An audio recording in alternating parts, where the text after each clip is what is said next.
আসসালামু আলাইকুম এভরিওয়ান। প্রতিবারের মতো আজকেও একটি পেজের কেক রিভিউ নিয়ে চলে এসেছি। Cake bake by Faria page থেকে আপু আমার জন্য দেখেন কত সুন্দর সুন্দর তিনটা কেক নিয়ে এসেছে। আর আরেকটা মজার বিষয় হচ্ছে আপু কিন্তু নিজে আমার বাসায় এসে খুবই যত্ন সহকারে এই কেকগুলো দিয়ে গিয়েছে। তার কেকগুলো এতটা কালারফুল ছিল, সত্যি বলতে একটা কেকও আমার কাটতে মন চাইছিল না। আমার কাছে মনে হচ্ছিল আমি আমার শোকেসে এগুলো সাজিয়ে রেখে দিই। এইটা হচ্ছে আপুর চকলেট কেক। এই যে দেখুন, নাইফটা দিয়ে স্পর্শ করার সাথে সাথে খুব ইজিলি কিন্তু কেকটা ডিভাইড হয়ে গিয়েছে। অনেক সময় দেখা যায় যে কেকের মধ্যে কেকের পরিমাণ বেশি থাকে, না হয় ক্রিমের পরিমাণ বেশি থাকে, বাট আপুর এই চকলেট ফ্লেভার কেকটাতে ক্রিম অ্যান্ড কেকের কম্বিনেশন একদম পারফেক্ট ছিল।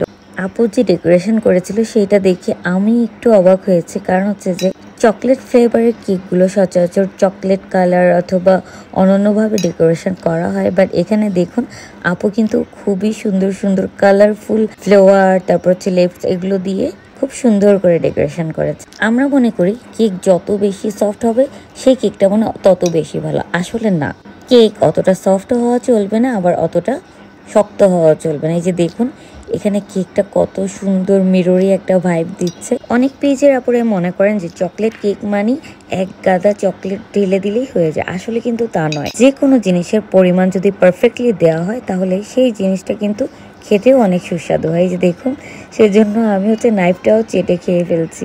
ফুল ফুটুক আর না ফুটুক, বসন্ত কিন্তু এসে গিয়েছে। আমরা সবাই ভ্যালেন্টাইন্স ডেতে অনেক সেলিব্রেট করি, কেক কাট করি, কিন্তু এবার কেমন হয় যদি আমরা পহেলা ফাল্গুনে একটা সুন্দর কেক কাটতে পারি। এইটা হচ্ছে আপুর অরেঞ্জ ফ্লেভার কেক। যারা একটু কালারফুল অথবা ইউনিক ডিজাইনের কেক পছন্দ করেন অথবা কাউকে গিফট হিসেবে দিতে যান, তাহলে আমি বলবো এইটা পারফেক্ট একটা কেক।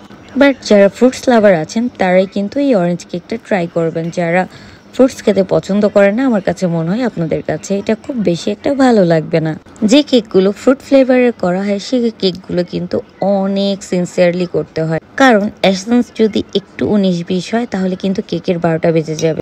এইখানে কেকের সফটনেস, তারপর হচ্ছে যে একটা স্মেল ছিল অরেঞ্জের, মানে সবকিছুই খুবই পারফেক্ট ছিল। অনেক সময় দেখবেন ডার্ক কালারগুলো খাওয়ার ফলে আমাদের জিভা অথবা হাত কিন্তু কালারফুল হয়ে যায়, সেগুলো হাত অথবা জিভা থেকে উঠতেই চায় না। বাট এখানে দেখুন বোতল গ্রিন কালার, একদম ডার্ক গ্রিন কালারের যে ক্রিমগুলো আছে এগুলো আমি খাওয়ার পরেও কিন্তু আমার মুখ, জিভা, হাত কোনোটাই কিন্তু কালার লেগে নেই। কেকটার নাম যেহেতু অরেঞ্জ কেক, ঠিক সেইভাবে আমার কাছে কেকটা একটু জুসি টাইপের লেগেছে। এখন আপনারা বলবেন কেক আবার জুসি টাইপের হয় কিভাবে তা জানতে হলে অবশ্যই অর্ডার করে খেতে হবে। উফ, এই কেকটা আমার কাছে একটুও কাটতে মন চাইছিল না। এইটা হচ্ছে আপুর ভ্যানিলা ফ্লেভারের কেক। আমি কিন্তু ফুড রিভিউ করার সময় অথবা কেক রিভিউ করার সময় প্রত্যেকটা আনাচে কানাচে কোথায় কি আছে সবকিছু খুব ভালো মতো টেস্ট করি। যারা ভ্যানিলা লাভার আছেন আমি বলবো আপুর কাছ থেকে চোখ বন্ধ করে আপনারা এই কেকটা অর্ডার করে ফেলতে পারেন, কারণ হচ্ছে ভ্যানিলা ফ্লেভারের এমন কোনো কিছু নেই যে আপুর এই কেকটার মধ্যে ছিল না। এই যে দেখুন 3টা লেয়ারের মধ্যে কত পারফেক্টলি ক্রিম আর হচ্ছে কেকটা সুন্দর করে ডেকোরেশন করা আছে। বললাম না, এই কেকটা এত বেশি সফট ছিল যে চামিচ দিয়ে নিচ্ছি আর মুখে দিচ্ছি আর মেল্ট হয়ে যাচ্ছে। যদিও ভ্যানিলা ফ্লেভার আমি খুব বেশি একটা পছন্দ করি না, কিন্তু অনেস্টলি বলতে গেলে আপুর এই ভ্যানিলা ফ্লেভারের কেক খাওয়ার পর আমি ভ্যানিলা ফ্লেভারের ফ্যান হয়ে গিয়েছি, ভ্যানিলাকে ভালোবাসতে শুরু করে দিয়েছি।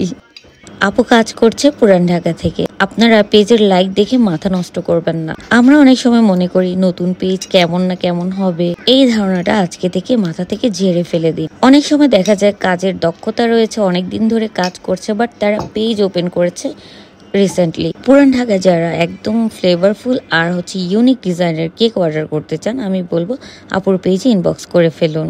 আল্লাহ হাফেজ।